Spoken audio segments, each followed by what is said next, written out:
welcome back to Fluttering Butterflies. My name is Michelle and we're here today with Eve Ainsworth, the author of 7 Days. Hello! Do you want to just talk a little bit about 7 Days?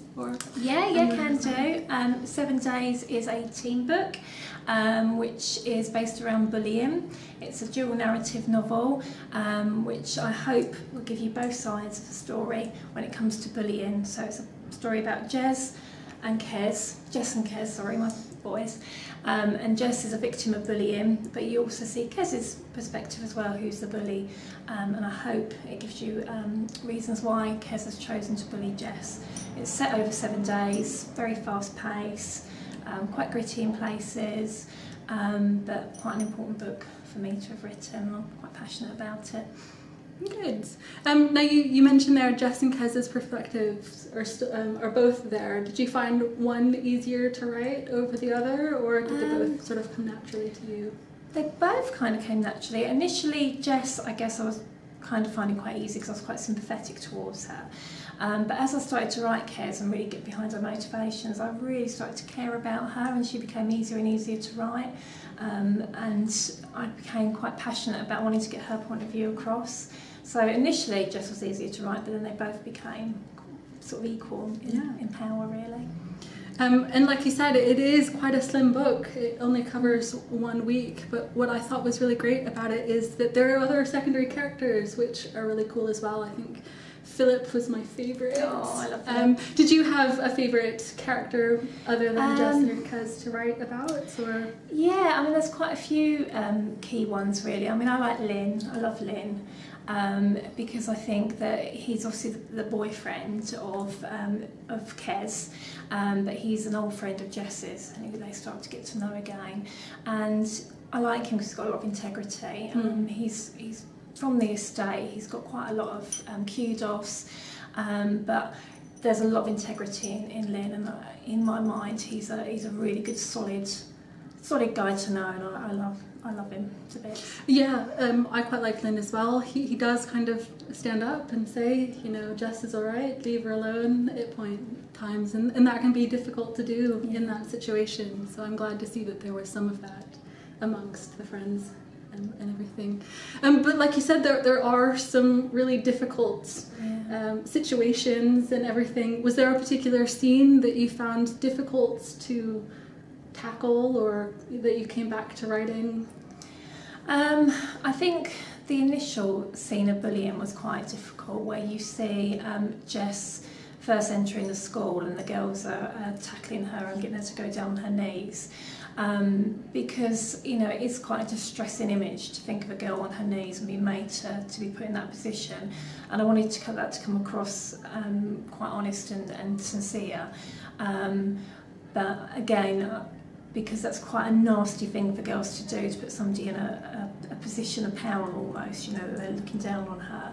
I had to rewrite it several times to make sure that it had the right message across. And it left me feeling quite sad and, you know, really feeling sorry for Jess. So that was quite a difficult one. I felt quite emotional writing that particular scene. But I think it sets up the novel really well as well, with the situation that it's in. In the book, without spoiling it at all, there is like a really memorable place that Kez visits, and I was wondering, is there a place like that for you that you'd go to for comfort? Yeah, there kind of is actually. I've had several throughout my sort of life, but I do we've got some woods near where I live, and people that know in Crawley will know it well. There's a big lake and lots of woods, and you know it's a really lovely place to go when you need to sort of chill out and just go for a walk and you know just have some quiet time. And that's probably my place that I would go if I needed solace or needed to think about things. Definitely.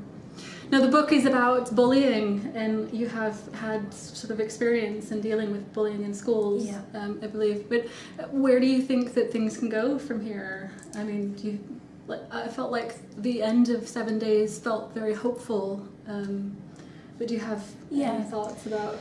I wanted to leave a hopeful message because I didn't want it to be, because it's quite a gritty book, but I didn't want it to be a book that was really overly sad and leaving readers to think, oh, you know, that's it, I want it to be hopeful. My feeling as an author is that they're not going to be best friends. That doesn't happen in life. You're going to get girls that clash and they're different and they're not going to be good friends, but what I'd hope is that they'd have mutual respect for each other and that they'd give themselves that space just to leave each other alone.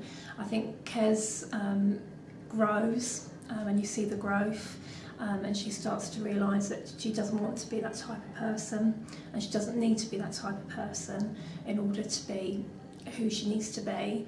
And Jess grows as well. She realises that she doesn't need to be any type of victim. She can speak up for herself, and she can be who she wants to be as well. She doesn't have to conform to what other people think is normal, if you like. Yeah. Well, good.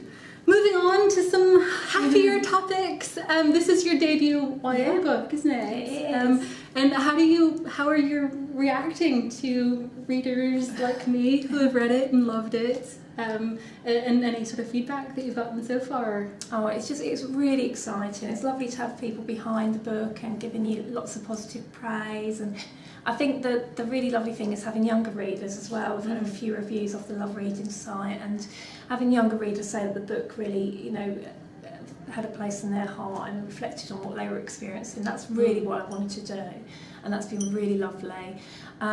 It's just amazing, you know, something you've written, your baby is out there and people are, you know, responding to it and giving you feedback, and it's just like a dream come true, really. I know it's a bit, you know, to say that, but it really is like a dream come true. It's lovely. Yes. 7 Days was one of my anticipated reads of 2015. What would be on your list? Of 2015? Yeah. Are we counting debuts or all books? All books.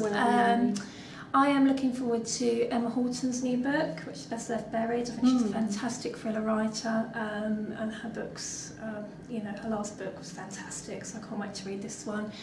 I'm looking forward to Karen David's new book. This Is Not a Love Story. I think that's going to be an amazing read. Can't wait for that one. Who else am I looking forward to? Liz Kessler's got her new YA book coming out, Read Me Like a Book, which is going to be, I think that's going to be a fantastic book as well. She's spent a long time writing this one, so I think it's going to be a really, really great read. There are so many good books this year. There really are. You know, it's going to be a bumpy year for YA, I think, and middle grade as well, actually. It's such a bumpy year. I'm just trying to think of some other books that are coming out that I want to read. I know that The Art of Being Normal has obviously just come out, and I'm about to read that one, and it's already receiving really good feedback, so that's another really good one. And Mel's obviously, you know, Sunita's Daughter. It's a fantastic read, and that's going to be sensational. It is, yes. I love it as well. Right, thank you very much for being here. It was lovely having you, and I will see you next time. Thank you. Bye.